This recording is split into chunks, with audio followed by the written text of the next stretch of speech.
So welcome back, you cretinous individuals. Now, yesterday I gave you a text. Yes, I did. I gave you a text with the questions for an IELTS listening test. We are going to do that. You will do it today because British Council fixed their website. Okay. Yes? Yes.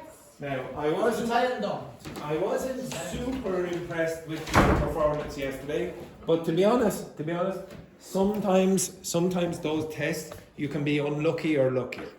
Okay, so as I said before, Dr. Fernanda, she got 33 in her exam, but she got 28 yesterday. Okay, so I just want to have a more consistent, I want to see more information. Okay, so I want to see how well you would do in the second one. Okay, so maybe yesterday was really difficult and you couldn't do it very well. Maybe you'll do better today. Okay, does everyone understand that? Yes. Okay, right? Right. Now, do you have? No, you need the papers from yesterday. Okay. Oh no, not that one. The other one that I gave you. I changed my bag. You changed your bag. Yeah. I remember because it said. Oh, you weren't here at the start. Okay, right. Who does? Yes, that one. I give you just. I will photocopy these. Oh, hang on there. Who else has? Because you. I give you my papers. Right. Yes. You gave me that. Yes. Yes. Okay, so could you tell me who does not have this paper? So how many of you do not have? Yes, I will. Okay, who does not have? Laurie does not have. Francesca, you have. Vincent, you have yours? Yeah. Okay, so now with your partners, just have a chat about how great the break was there for 1 minute. Okay, so I photocopy this. It has been so amazing to. Yes, okay, so Jacopo, stand up here, Jacopo. Okay, now I would like you to discuss, okay, a little presentation about how fantastic your break was, okay?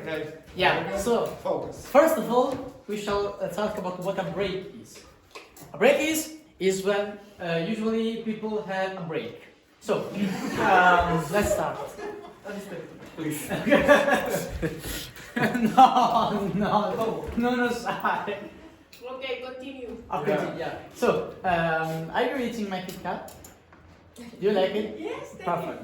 Yeah, it's like your break time because usually during break we eat something. We call it breakfast or colazione in Italian, or I don't know how you call it, merenda in Italian. Yeah, merenda. Then during my break, I just left the office because I didn't want to see the teacher, Andrew. I think you agree. Oh, it's my turn. Thank you very much. I'm going to put this. Big round of applause to Professor Jacopo. Yes, big round of applause. Thank you. Unfortunately, the stapler has disappeared, so you only have the free copies. Oh. There you go.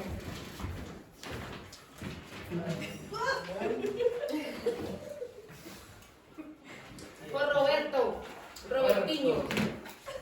I give you my papers. You not say. Here's the evidence. Here's I don't remember you giving me back your paper. Right, okay, so I'll pretend that you gave me back the paper. Okay, so again, like yesterday, don't panic about the big long periods of time that there's silence. Okay? So that usually happens. Before that, Yes. how you say when the people is Again, no. People. Get when a out of that. person. Yeah. When a person is hears the Yes. conversation from the other guys. Gossiper. No, you. Yes, I gave you. Okay, does anyone remember? Whispers. No. Keep the air in the ground way. Yeah. Eavesdropping. Eavesdropping is when you're listening to other people's conversation. Okay, maybe on the bus or whatever. And it comes from, I told you before. Yeah, the house and. Yeah. So at the La end of Trini. the. Yeah, basically. Yeah. Oh, yeah, very good. Well remembered. Yeah. But this is a B or this So- is a R? Ears or No, ibis? eavesdropping. V V. Ah, is V? V. Ah, it's. Okay, yeah, V. Eavesdropping. Okay? So the eave of the house is the part that comes out of the roof just a little bit further. And you have to imagine somebody on the top of the house going like this, dropping their ear down like that. Okay? All right, enough of that rubbish. Is there a reason you wanted to know that? Yeah, because Kira and Kaini was talking. We're talking. And I. You were Yeah, eavesdropping. they- Yeah, that's exactly Well, how then it's. listen, Yeah, it's very big. Joanna told me that the word starts with N for noise. Nosy. Nosy is the adjective. So if you say, oh, that person is very nosy, they're looking into other people's business. Okay? All right. So again, get ready for this rubbish. Okay, are you ready? Everyone ready? Now, hopefully the British Council don't destroy this website for me again. Now, in this first part, I'd like to ask you Sorry, several but questions that was about wrong. yourself. Sorry, my mistake. I actually gave you the speaking test there for a second. Where is it? Okay, so here it is. This is the listening part. Okay. Test 1. You will hear a number of different recordings, and you will have to answer questions on what you hear. There will be time for you to read the instructions and questions, and you will have a chance to check your work. All the recordings will be played once only. The test is in 4 sections. At the end of the test, you will be given 10 minutes to transfer your answers to an answer sheet. Now turn to Section 1. Section 1. You will hear a conversation between a clerk at the inquiries desk of a transport company and a man who is asking for travel information. First, you have some time to look at questions 1 to 5.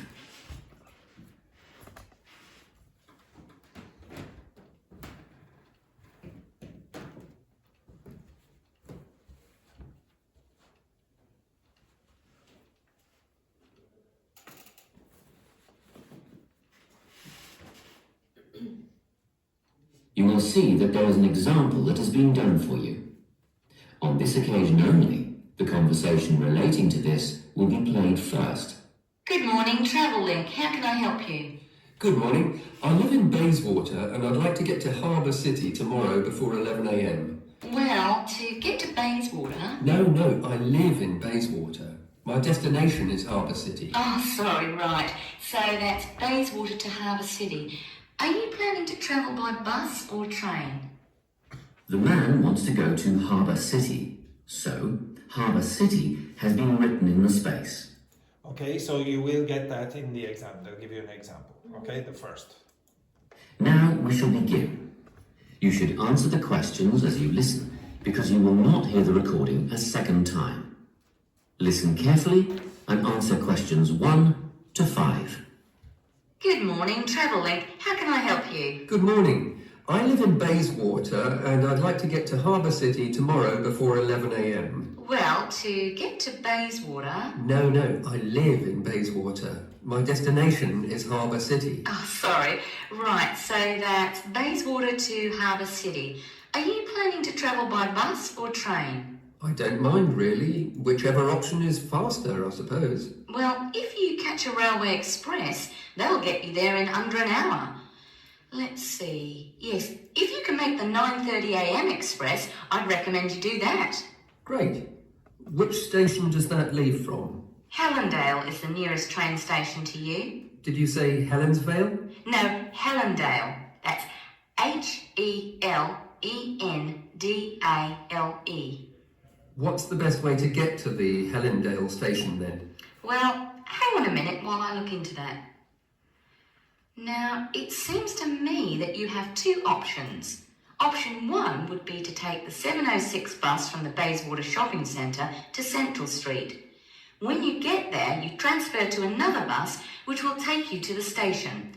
Or the second option, if you don't mind walking a couple of kilometres, is to go directly to Central Street and get straight on the bus going to the train station. Okay, which bus is that? The 792 will take you to the station. I guess the walk will be good for me, so that might be the better option. What time do I catch the 792? There are 2 buses that should get you to the station on time. One just before 9 o'clock and one just after. But look, at that time of the morning, it might be better to take the earlier one, just in case there's a traffic jam or something. The 8:55 is probably safer than the 9:05. Yeah, I don't want to miss the train, so I'll be sure to get on the 5 to 9 bus. Before you hear the rest of the conversation, you have some time to look at questions 6 to 10.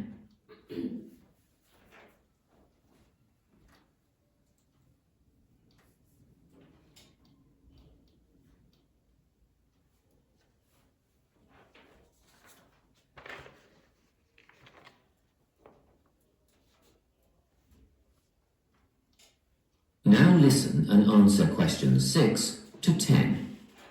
By the way, how much will I have to pay in fares?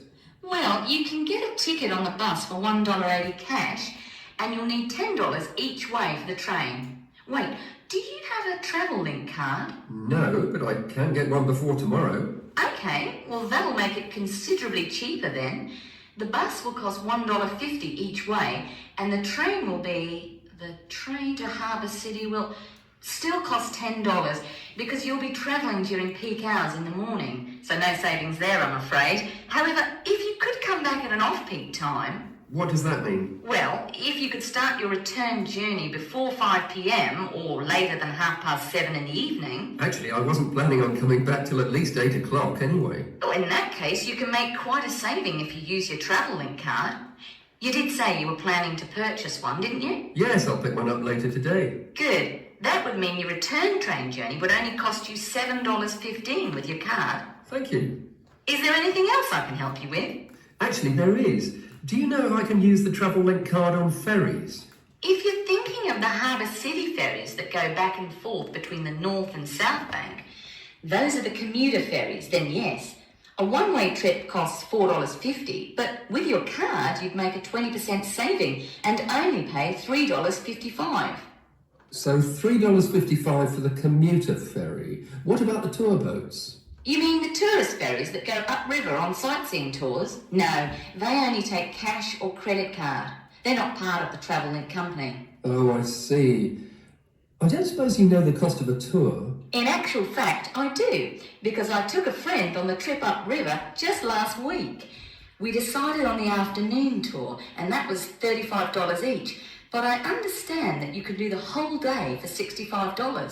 Thank you. You've been a great help. My pleasure. Enjoy your day out. That is the end of section 1.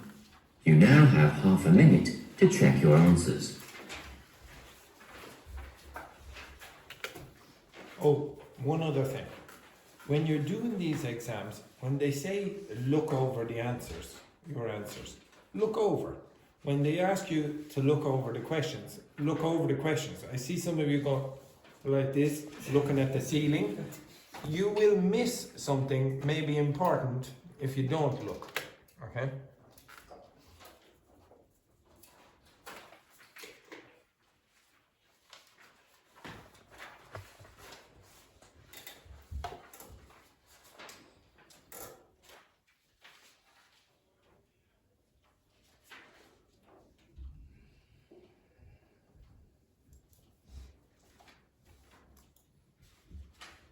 Section 2. Now turn you will hear a guidance counsellor talking to... Sorry. Right, okay. Put on the 2 audio, sorry. Section 2. You will hear a guidance counsellor talking to a group of students. First, you have some time to look at questions 11 to 14.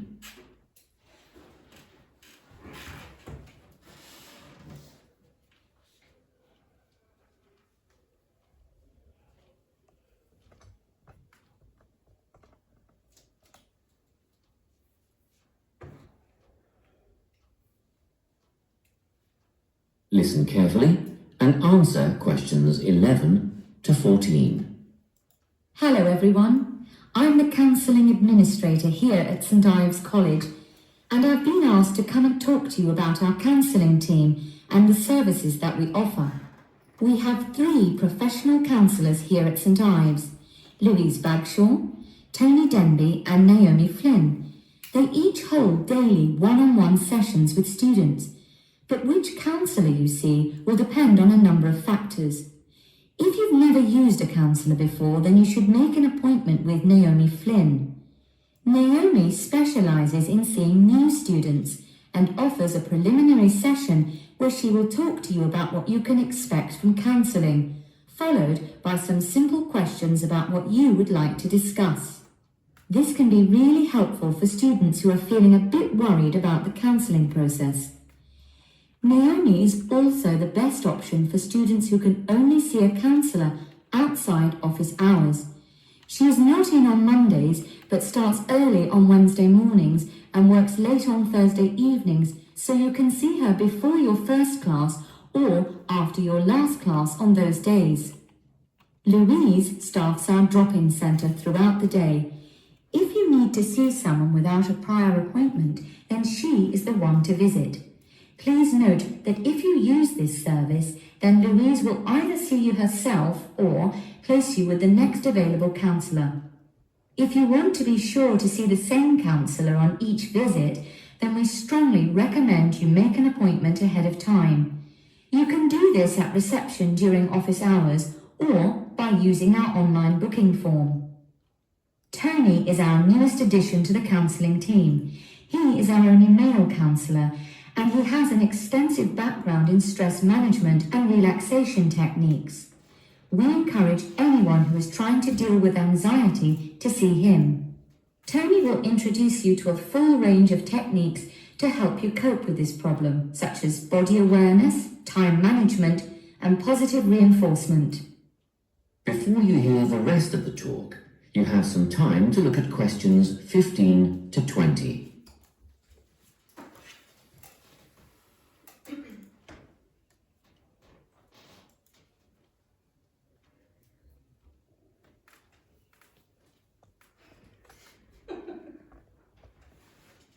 Louise's stomach is rumbling. Is rumbling? Now listen and answer questions. Kira probably does the silent but deadly farts. Okay? 15 to 20. Each semester, the counselling team runs a number of small group workshops. These last for 2 hours and are free to all enrolled students. Our first workshop is called Adjusting. We found that tertiary education can come as a big shock for some people. After the structured learning environment of school, it is easy to feel lost. In this workshop, we will introduce you to what is necessary for academic success.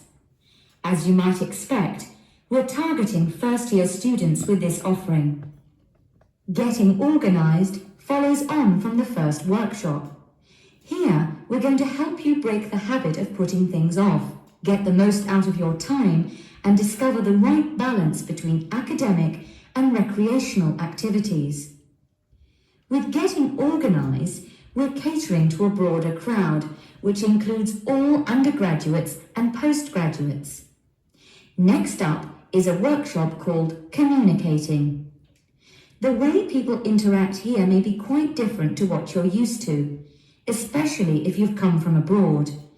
We'll cover an area that many foreign students struggle with, how to talk with teachers and other staff.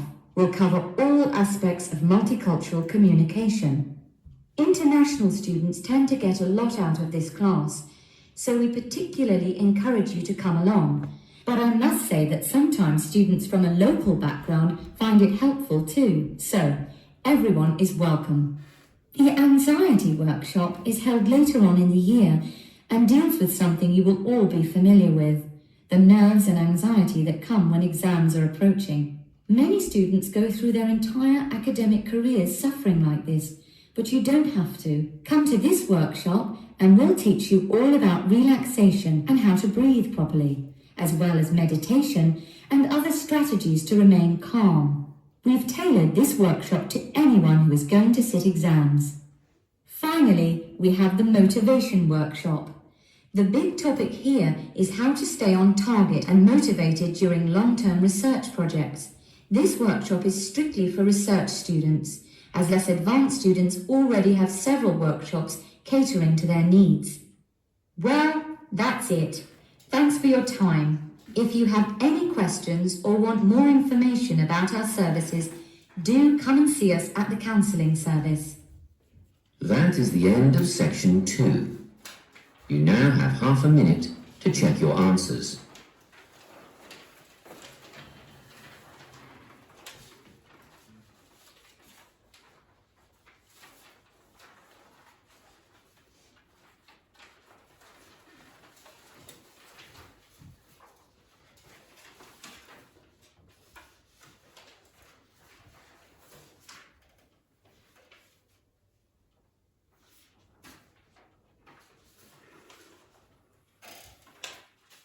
Now turn to section 3.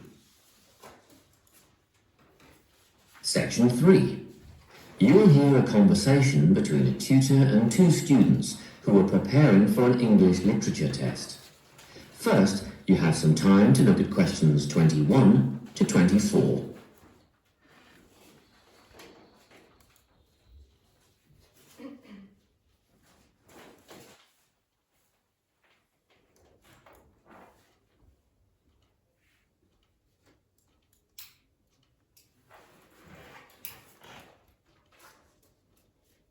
Listen carefully and answer questions 21 to 24.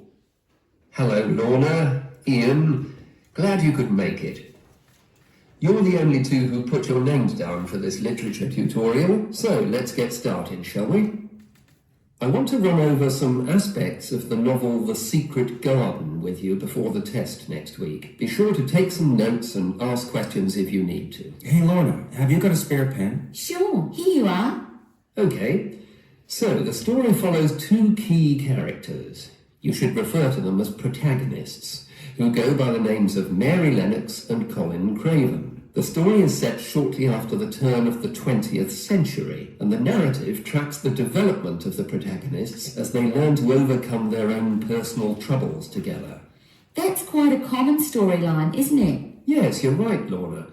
So what can you tell me about the character of Mary? Well, in the beginning, she is an angry, rude child who was orphaned after a cholera outbreak and forced to leave India and move to the United Kingdom to her uncle's house in Yorkshire. That's right. And there she meets Colin, who spends his days in an isolated room, believing himself to be permanently crippled, with no hope of ever gaining the ability to walk. The 2 strike up a friendship, and gradually learn, by encouraging each other, that they can both become healthy, happy and fulfilled in life. Will we need to remember a lot of these details for the exam? Just the basic outline. Examiners don't want to read a plot summary, they know what the book is about. Focus on narrative techniques instead, such as point of view. What's that mean? It's all about how we see the story. This story, for example, is written from the perspective of what is called an omniscient narrator. Omniscient means all-knowing. So, as readers, we get to see how all the characters feel about things, what they like and don't like, and what their motivations are in the story. Before you hear the rest of the conversation, you have some time to look at questions 25 to 30.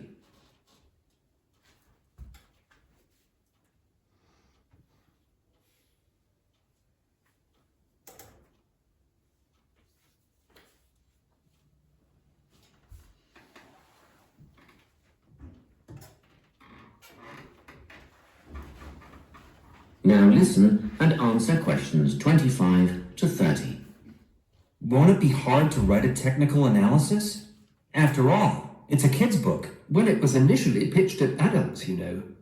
But over the years it has become seen as a more youth-orientated work. And you're right in a sense. The simple vocabulary and absence of foreshadowing make the story very easy to follow and ideally suited for children. But that doesn't mean there isn't much to analyse. Look at the symbolism, for instance. Symbols are things, right? Material things like objects that stand for abstract ideas. Absolutely, yes. And the author uses many of them. There's the robin redbreast, for example, which symbolises the wise and gentle nature that Mary will soon adopt. Note that the robin is described as not at all like the birds in India. Roses are used as well, as a personal symbol for Mistress Craven. You'll see they're always mentioned alongside her name, and Mistress Craven's portrait can also be interpreted as a symbol of her spirit. Are symbols just another name for motifs? No, motifs are a bit different. They don't have as direct a connection with something the way that a symbol does. Motifs are simply recurring elements of the story that support the mood. Are there any in this novel? Yes, two very important ones. The Garden of Eden is a motif. It comes up a few times in connection with the garden of the story. And then you've got the role that secrets play in the story. In the beginning, everything is steeped in secrecy, and slowly the characters share their secrets, and in the process move from darkness to lightness, metaphorically, but also in the case of Colin, quite literally. His room in the beginning has the curtains drawn, and he appears at the end in the brightness of the garden. Anything else we need to know about? Yes, nearly all novels explore universal concepts that everyone has experienced. Things like love, family, loneliness, friendship. These are called themes. The Secret Garden has a few themes that all centre on the idea of connections. The novel explores, for example, the way that health can determine and be determined by our outlook on life. As Colin's health improves, so too do his perceptions of his strength and possibility. The author also examines the link between our environment and our physical and emotional prosperity.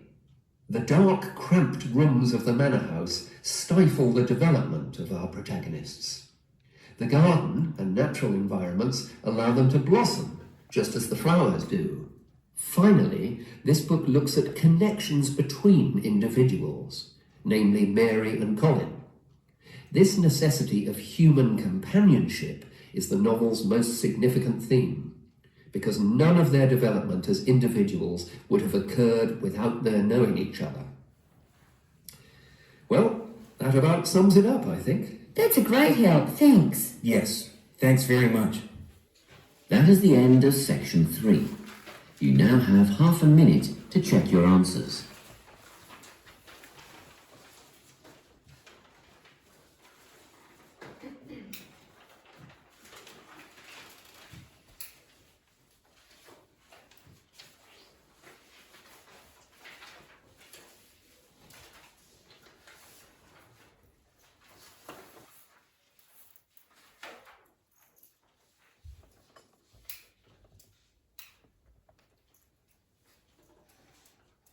Now turn to section 4.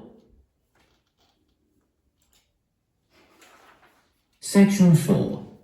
You will hear a talk on the topic of time perspectives. First, you have...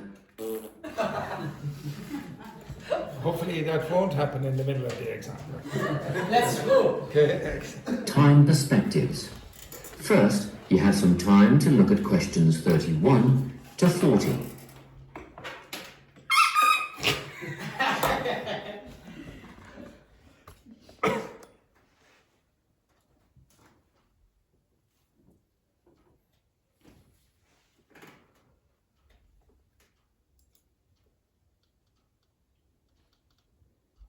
Listen carefully and answer questions 31 to 40. Today, I'm going to be talking about time. Specifically, I'll be looking at how people think about time and how these time perspectives structure our lives. According to social psychologists, there are 6 ways of thinking about time, which are called personal time zones. The first 2 are based in the past. Past positive thinkers spend most of their time in a state of nostalgia, fondly remembering moments such as birthdays, marriages, and important achievements in their life. These are the kinds of people who keep family records, books, and photo albums. People living in the past negative time zone are also absorbed by earlier times. But they focus on all the bad things, regrets, failures, poor decisions. They spend a lot of time thinking about how life could have been. Then, we have people who live in the present. Present hedonists are driven by pleasure and immediate sensation. Their life motto is to have a good time and avoid pain. Present fatalists live in the moment too, but they believe this moment is the product of circumstances entirely beyond their control. It's their fate, whether it's poverty, religion, or society itself. Something stops these people from believing they can play a role in changing their outcomes in life. Life simply is, and that's that. Looking at the future time zone, we can see that people classified as future active are the planners and go-getters. They work rather than play and resist temptation. Decisions are made based on potential consequences, not on the experience itself. A second future-orientated perspective, future fatalistic, is driven by the certainty of life after death and some kind of a judgment day when they will be assessed on how virtuously they have lived and what success they have had in their lives. Okay, let's move on. You might ask, how do these time zones affect our lives? Well, let's start at the beginning. Everyone is brought into this world as a present hedonist. No exceptions. Our initial needs and demands, to be warm, secure, fed, and watered, all stem from the present moment. But things change when we enter formal education. We're taught to stop existing in the moment and to begin thinking about future outcomes. But did you know that every 9 seconds, a child in the USA drops out of school? For boys, the rate is much higher than for girls. We could easily say, well, boys just aren't as bright as girls. But the evidence doesn't support this. A recent study states that boys in America, by the age of 21, have spent 10,000 hours playing video games. The research suggests that they'll never fit in the traditional classroom because these boys require a situation where they have the ability to manage their own learning environment. Now, let's look at the way we do prevention education. All prevention education is aimed at a future time zone. We say, don't smoke or you'll get cancer. Get good grades or you won't get a good job. But with present-orientated kids, that just doesn't work. Although they understand the potentially negative consequences of their actions, they persist with the behavior because they're not living for the future. They're in the moment right now. We can't use logic, and it's no use reminding them of potential fallout from their decisions or previous errors of judgment. We've got to get in their minds just as they're about to make a choice. Time perspectives make a big difference in how we value and use our time. When Americans are asked how busy they are, the vast majority report being busier than ever before. They admit to sacrificing their relationships, personal time, and a good night's sleep for their success. 20 years ago, 60% of Americans had sit-down dinners with their families, and now only 20% do. But when they're asked what they would do with an 8-day week, they say, that'd be great. They would spend that time laboring away to achieve more. They're constantly trying to get ahead, to get toward a future point of happiness. So, it's really important to be aware of how other people think about time. We tend to think, that person's really irresponsible, or that guy's power hungry. But often, what we're looking at is not fundamental differences of personality, but really just different ways of thinking about time. Seeing these conflicts as differences in time perspective, rather than distinctions of character, can facilitate more effective cooperation between people and get the most out of each person's individual strengths. That is the end of section 4. You now have half a minute to check your answers.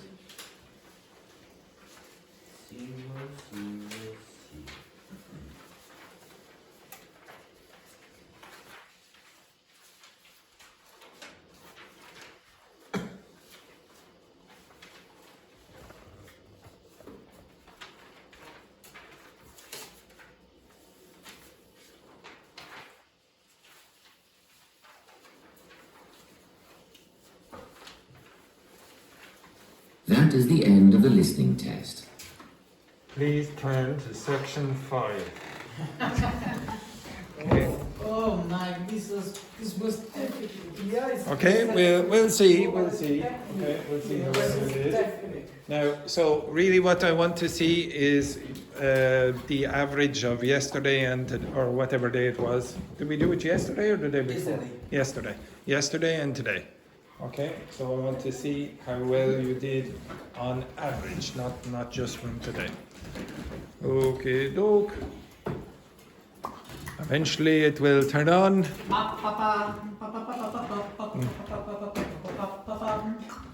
Yes, if you want, you will also get the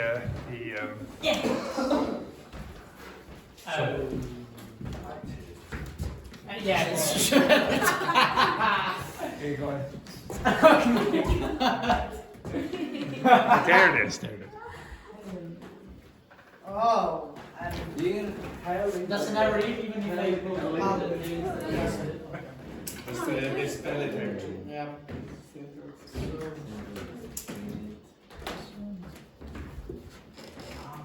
It's not clear. It's blurry. Yeah, blurry. It's much easier if you just look at the computer or go to the optician.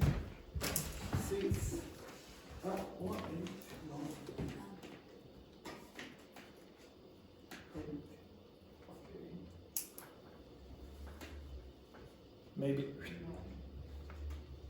One second. Maybe just press close. Maybe it's a bit. You see it? From here is better. There. That's the best I can do.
It's wrong if you put 20s and S. What you mean, like for the 20th century? Yeah, I put like this. 20. And S. Where's the S? I It's didn't see where the S. S. to Oh, yeah. Is wrong? Yeah. It's wrong? Yeah. Why? The other part. Why is wrong? If you just put This one. 20s. You're This supposed to put one. TH 20th, not 20th. Why? He didn't do the last part. That's because he didn't pay attention to the instructions. Yeah, here, 36. Here, 36? I finish here. No, this is the last part. This? Yeah, I this is finish the, here. this is the last part. No.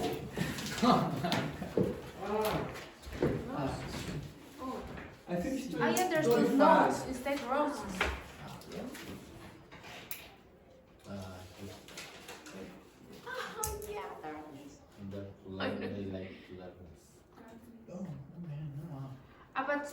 is darkness to dark I want to lightness or just darkness or to Darkness to light. or Or dark to light.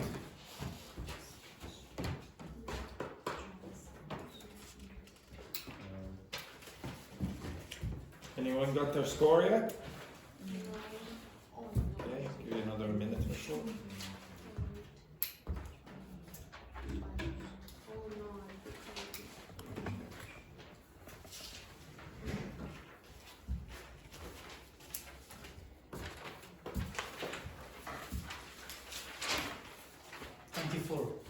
How much? 24. And yesterday you had 28. 28, Yes. yeah. Okay. So 26.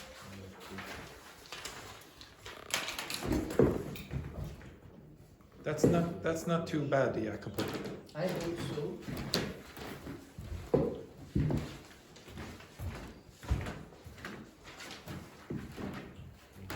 $17. 17. Yeah. What did you get yesterday? 17 too. But you did not finish. Yeah. I didn't. Oh, I finished here. Where? We didn't finish. Here.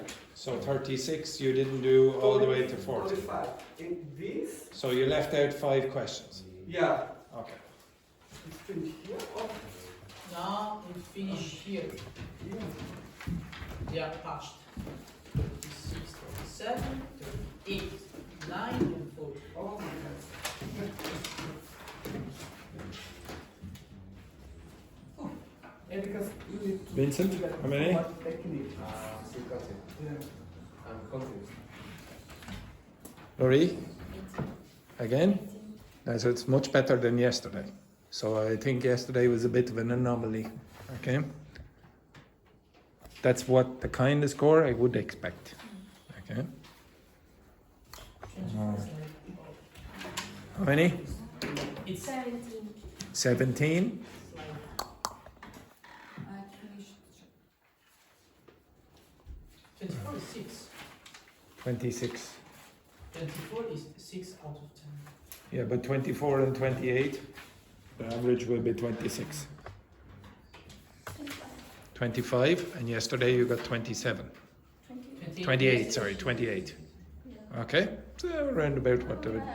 Yeah, not as good as, not as good We are as you on the were. same line. Just 1 sec. Oh, Vincent? 25. Now, what did you get yesterday? 18. 18, that's a significant increase. How many, Roberto? 12. 12, how many did you get yesterday? I don't remember. Approximately, can you, any remember? 19. 19. So that was a significant decrease. And I would encourage you to look more at the test in the middle.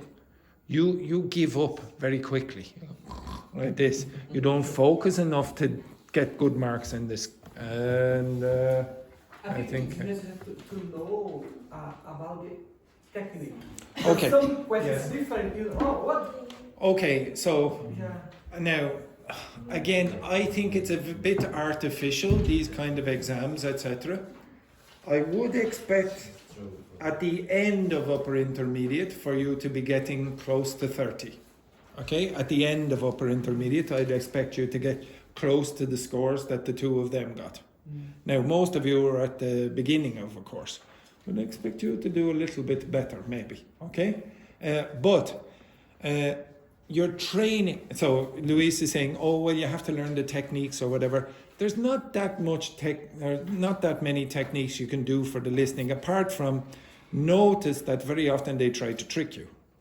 Okay. Because sometimes I don't know what he asking. Oh, what's Oh. Because some questions different. Oh, of course. Yeah. You'll for have to, example, I put Holland there, but Britain I put Central State. yes. Well, that's just a listening issue. That's I didn't understand the pronunciation. You have to get better at that. There's no magic formula for that. You just expose yourself to more British accents or American accents or whatever. Now, I'm not saying that being able to do this IELTS listening test means that, oh, you're fantastic at listening. Okay? Maybe if you get 40 in this, you'll still be terrible when you go down to the pub. Okay?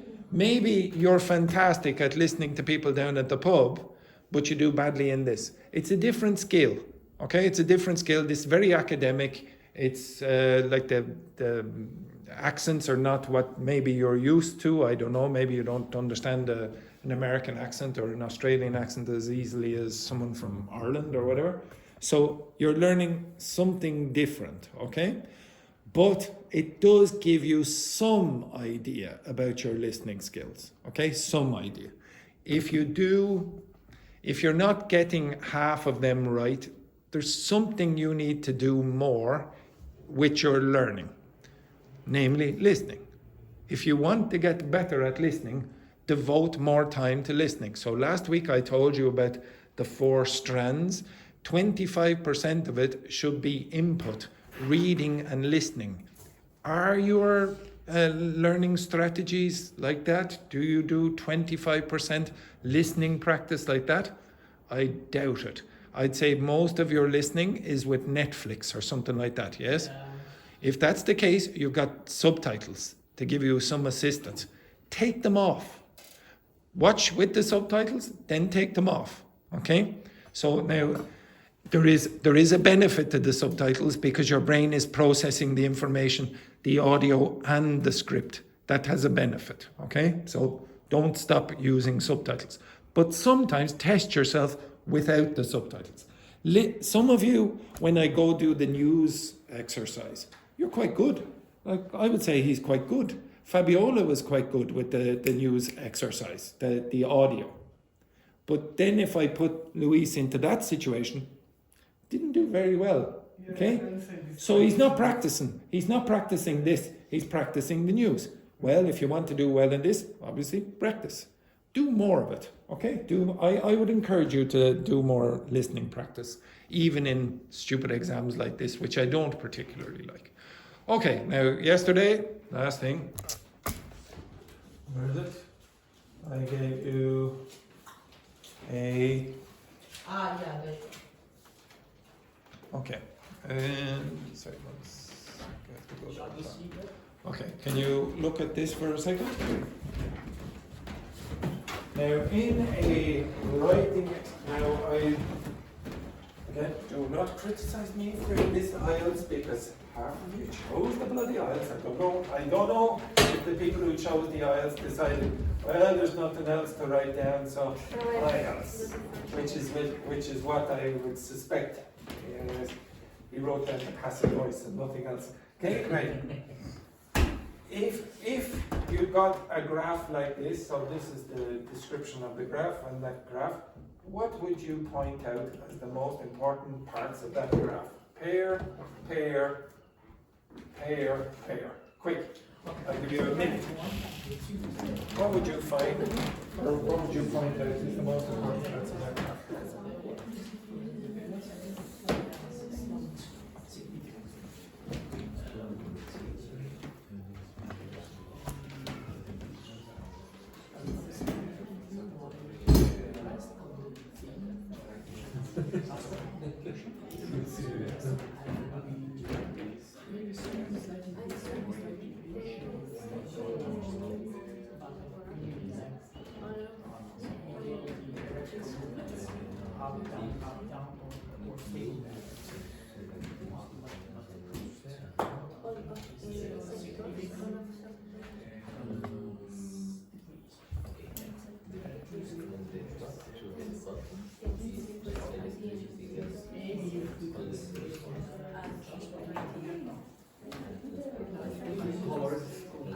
Yeah, it's just The first one is electricity, the second one is transport. No, I think the second one is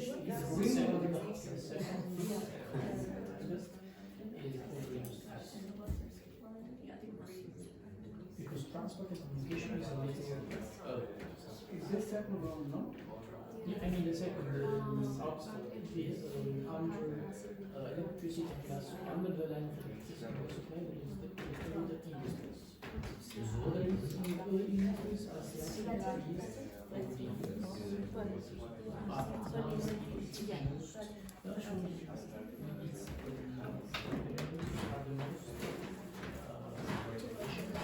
the Okay. Could you tell me, Roberto, what you would say, oh, this is the important, or one of the important points about this graph? Just to understand the concept. In fact, you stand up. You stand up and show us. You can point. No, it will be so amazing.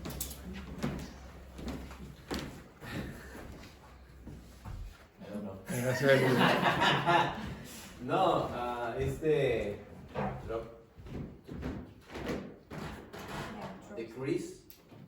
This is the decrease of the electricity, gas, and water supplier. The decrease is continuous and is marked big difference A between marked difference. a marked difference between 1991 and 2007. Okay, so when you are doing these exams, that's a point, okay? Compare it to something else.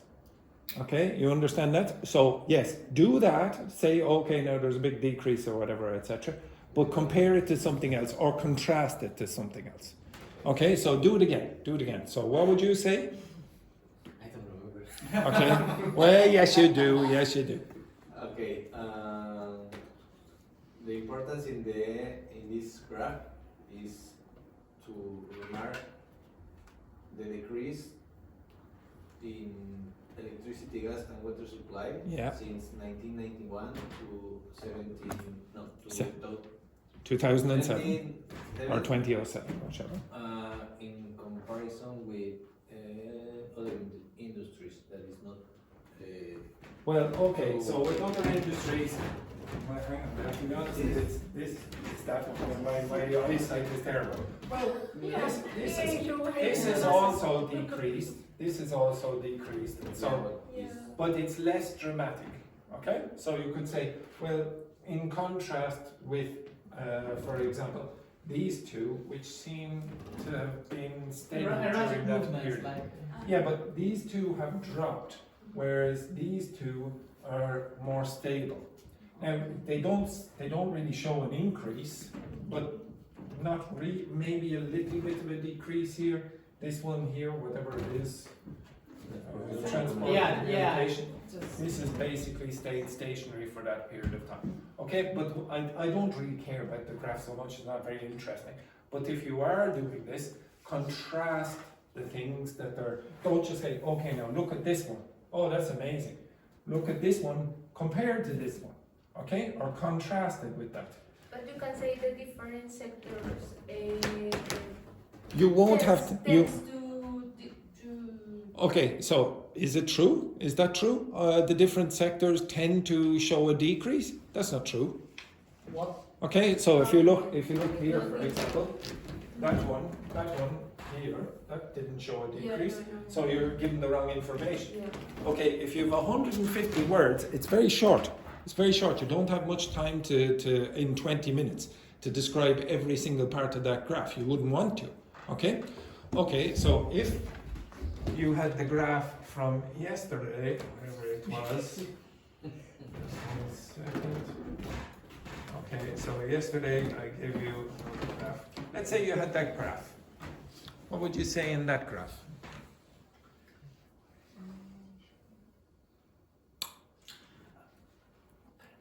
In Paris? No. Tell me now. Oh, okay. Okay, Vincent? Up. Up. Yes, Vincent, get that pointer.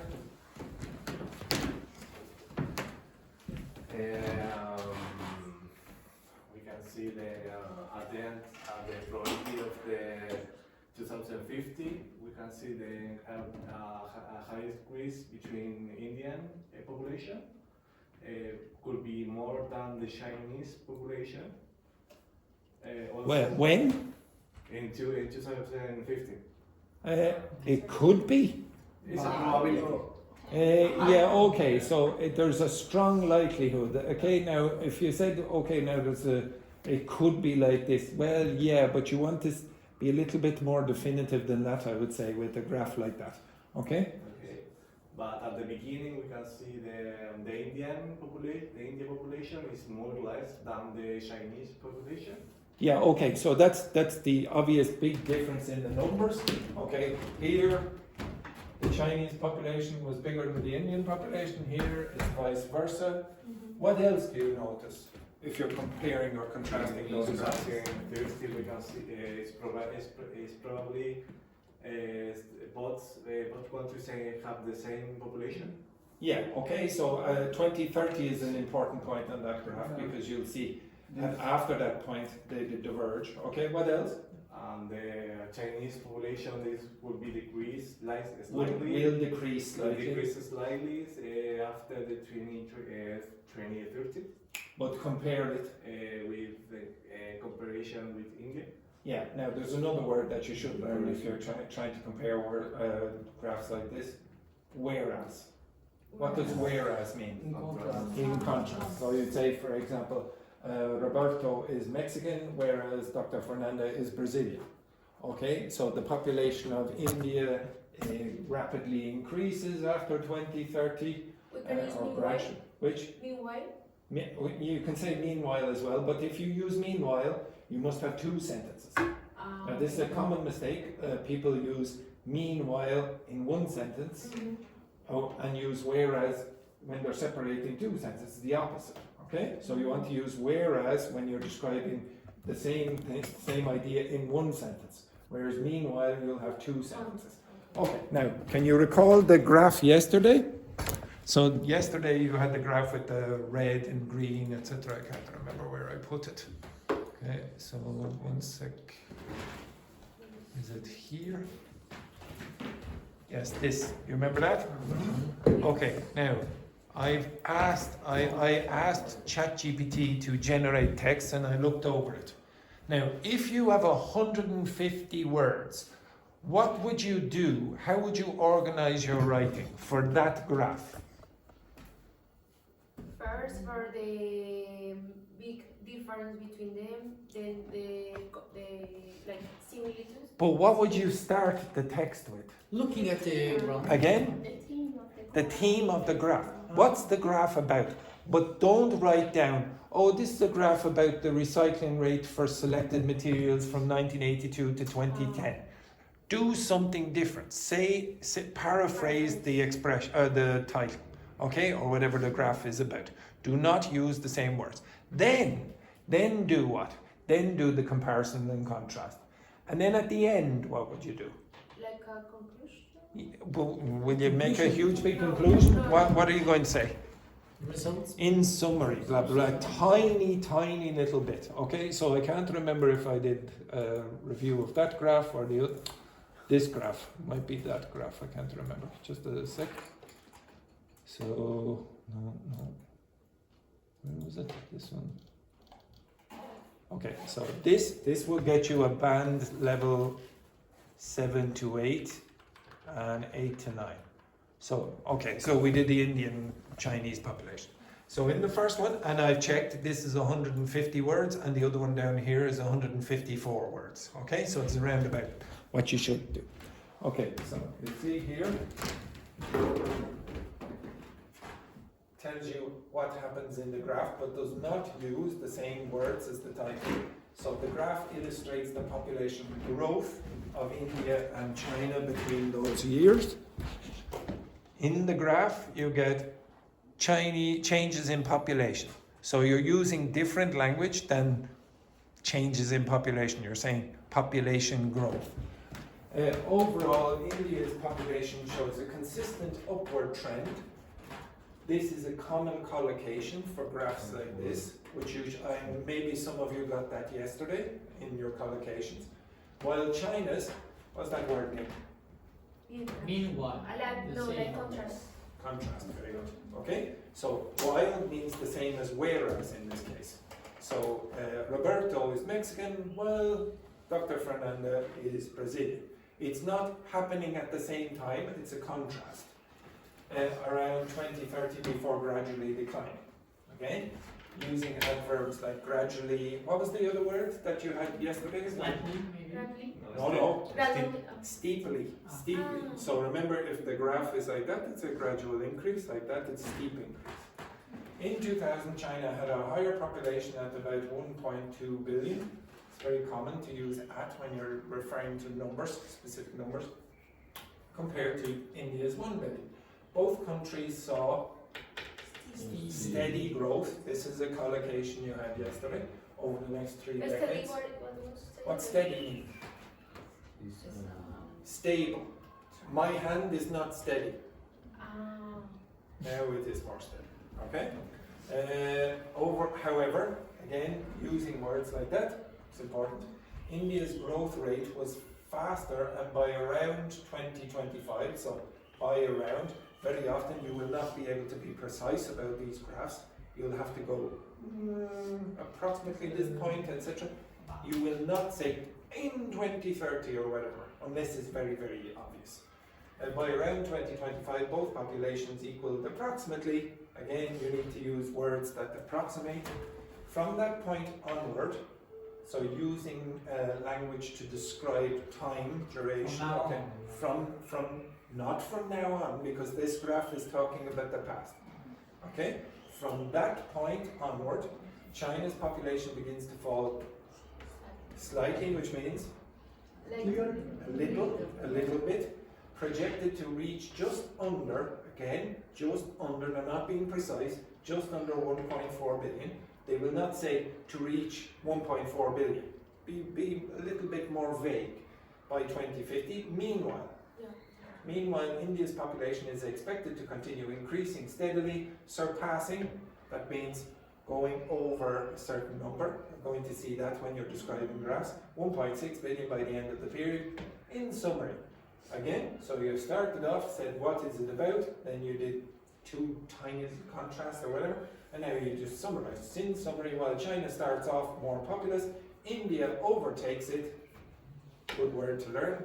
Overtake means go over the amount. It around 2025 and continues growing. Again, continue, use ing afterwards. Becoming the more populous country by 2050. This trend suggests India will face increasing demographic pressures in the coming decades. That's maybe not 100% necessary, but maybe you can put it in. Now, if you want a slightly higher grade, to my mind they're very similar, you can use this. The graph compares, sorry, just 1 second, in the corner of my eye, I think I saw someone taking a photograph of this. So even though it is in the document for today. I know, but right here in front of me. Right in front of me. Yes, now. exactly. Now. Okay, I'll let you away with it this time.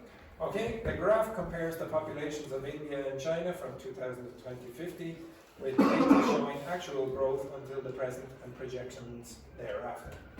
That word, thereafter, very, very formal word that you could put in this. What does thereafter mean? Like onwards? After that point, and thereafter. It is evident that India's population grows continuously while China's rises initially but is expected to decline after 2030. Now you can do the contrast and comparisons. In 2000, China had about 1.25 billion people, significantly more than India's 1 billion. Both populations grew steadily, and by 2025 they reached parity. What's that mean? Parity. Same amount. Yeah, but you would generally say they equaled. You wouldn't generally say reached parity. That's a collocation that you would like to use in text like this. At approximately 1.4 billion. After that point, a divergence occurs. Okay? India's population continues to rise, reaching about 1.65 billion by 2050. In contrast, China's growth Stalls. What's that mean? Remain stable. Yeah, it doesn't move. Okay, stalls and probably might go backwards. If the car stalls, the car engine stalls, and then you just stop. Okay? So stall means will not move forward by 2030, and then slightly declines to just over 1.3 billion by 2050. This reversal indicates a demographic shift. What shift? Change. With India overtaking in China to become the world's most populous country. To conclude, the graph highlights differing population trajectories, with India's population steadily climbing past China's by mid-century, which may have significant implications for economic and social life. Now, I wouldn't say would you say that the text is very difficult to understand? No. There's one or But the two. vocabulary. Yeah, but is there very much vocabulary there that you don't know? No, I'd say you would know most of it. This gets you 8 to 9. It really would get you about 8 to 9 if you generated that. There are no mistakes, first of all. You know, 1 or 2 words there, etc. Using collocations, reaching parity, for example, that gives you a better mark. It's not impossible to do that. I'm confident with practice you could generate something like this. Now, I'm not saying it's the most important thing for you to do. Some of you might need it, some of you might not. But if you did want to dedicate time to it, you could do that. I don't have very many doubts about your ability to generate text like that.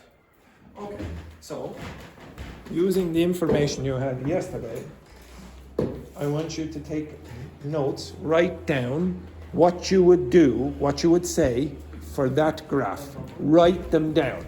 Yesterday you discussed, I want you to generate the text. Okay?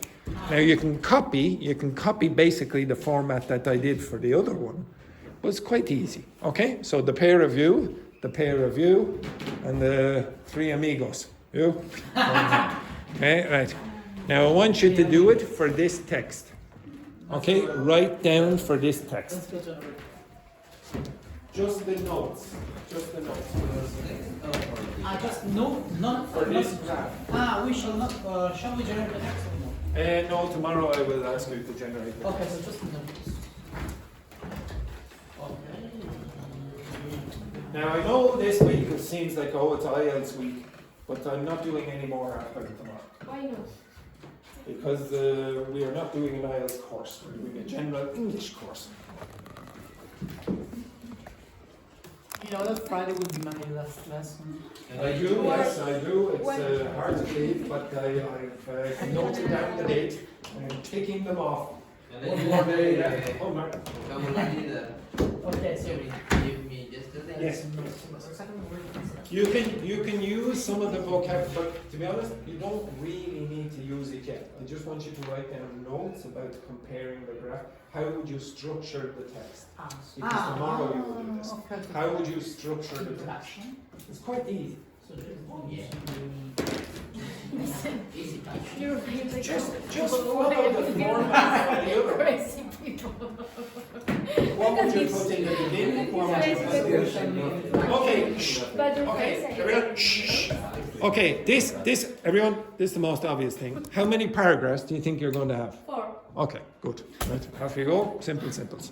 Really? For paragraph? Well, just do what you did before. Okay, so discuss. Okay. So introduction. Try to stay awake there, Laurie. Try to stay. Where we just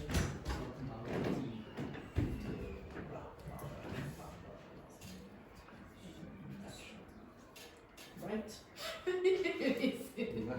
Your face like Can I write? Teacher. Yeah. Yeah, exactly. I got his face. His face. Focus. He's angry with this crazy. No.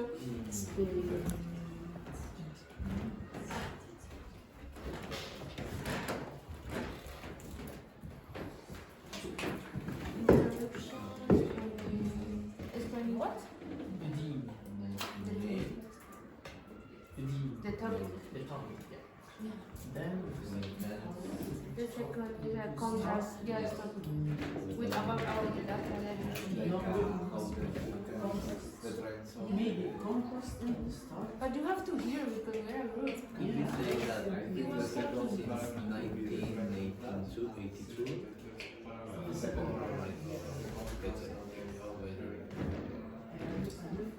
In 1988,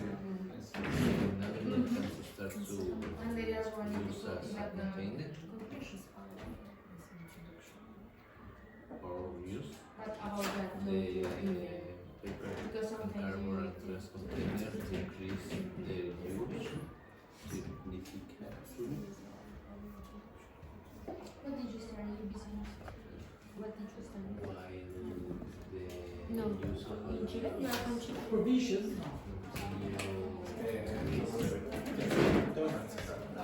How can I say that? Previsione. Provision. Provisions. Provisions. Yes. Pretender. This, You can. this lady here is going to discuss that graph. Okay? Continue. Ah, so actually, okay. And in the contrast of last year, that appears to 1990, but they don't have the same popularity that has, because the use of this material is increased, but it's not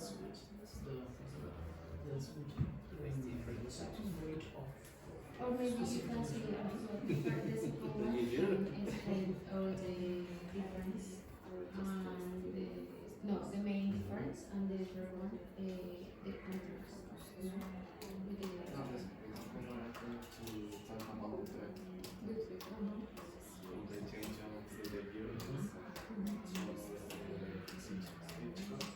Yeah.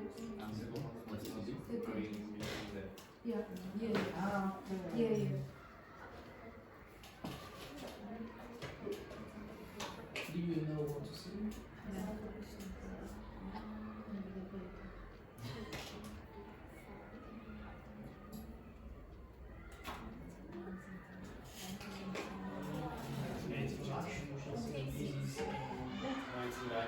But remember, if you're not 100% sure where it starts, yeah, say, give imprecise language, around, blah blah blah, close to, up to that point, or whatever. Okay, stop. Okay. Now, if you're doing the first paragraph, what generally do you want to include? What do you include in the first paragraph? The paraphrasing to the title. Yeah, okay. Could you paraphrase that for me? So it says recycling rate for selected materials 1982 to 2010. The graph illustrates the different materials between 1982 to... No, it does not. The difference in materials does not do that. The recycling... Is the change Again? the change about the recycling selected materials? The change in what? Recycling materials? Okay, recycling materials, that is not true. It does not say the change in recycling materials. Okay.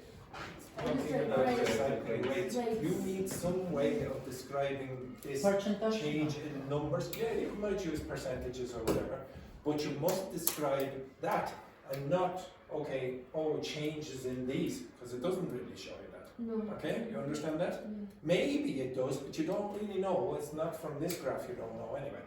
Okay, so get a good paraphrase for the But title. which other word? We'll go over this tomorrow, okay? I'll give you expressions that you can use instead of rate, etc. But if you just, like for example, how long is that period? 30 years of... Okay, yeah, about 30 years, okay? So maybe you could say,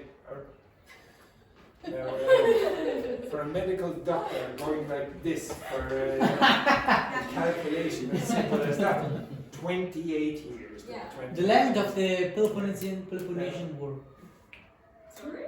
The Peloponnesian War lasts. Peloponnesian, the Peloponnesian War. Okay, so let's not be talking about the ancient Greece. Okay, so just for clarification, what's another way of saying about 28 years? Between... It's about what?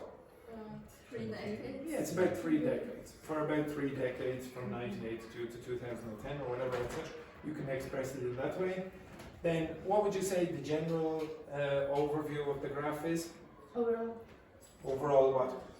Overall the graph. Overall the graph. Okay. Overall, There is a graph. Okay, overall there is a graph exists. Overall the data. Okay, excellent. Okay, so tomorrow you're going to write about this graph with your partner. Okay? Now, to be honest, I can give you 50 of the graphs. They'll all be basically doing the same thing. You can get better at this. This is not that difficult. Some people get very depressed when they go and do the IELTS test or the Thai exam at the end of their course, and they say, oh, I didn't do very well, I must not be the right level. You did not practice. I wouldn't expect you to get very good marks if you don't practice for this kind of thing.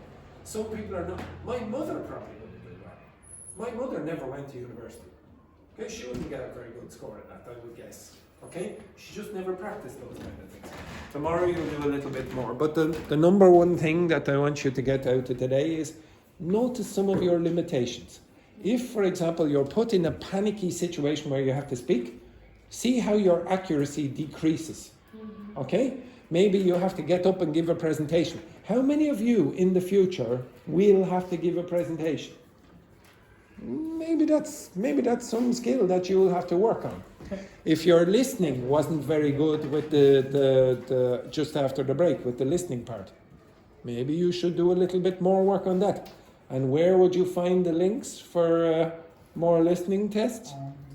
In the document that I will be writing after the class. And then obviously if you want to improve your academic writing or formal writing, then do more of it. Okay, we will do a bit more after tomorrow. Enjoy your evening. Thank you, you too. I won't. I have never seen you without your beard. How do you call it? You've never seen me without my beard. Well, tomorrow I will shave my beard.